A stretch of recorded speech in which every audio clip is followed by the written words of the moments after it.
Пазарните инспектори на терен уловиле енормни маржи кај земјоделските ѓубрива. Според контролите кај увозниците и трговците на големо и мало, забележан е раст на цените и маржи кои одат и над 50%.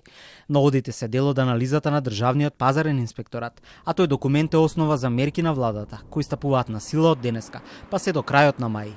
Министерот за земјоделство вели дека целта е да се стабилизира пазарот, но и да се заштити домашното производство.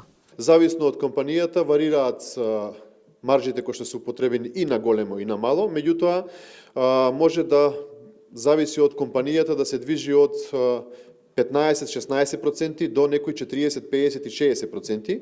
Во делот на оние специјални ѓубрива, органски ѓубрива и така натака, некаде имаме раст на маржата, односно употребена маржа и до 70%, што е навистина недозволиво.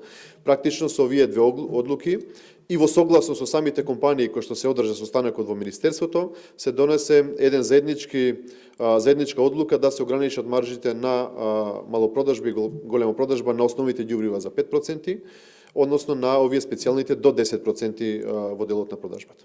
Дополнително се воведува и обврска за континуирано снабдување на пазарот со вештачки ѓубрива. Трговците на мало се должни да обезбедуваат и продаваат најмалку 70% од просечните количини, набавени во 2026 година, додека трговците на големо да ги снабдуваат трговците на мало со најмалку 70% од продадените количини. По глобалната енергетска криза и нарушените синџири на снабдување, цените на минералните и органските ѓубрива нагло пораснаа, што директно се одрази врз трошоците на земјоделците.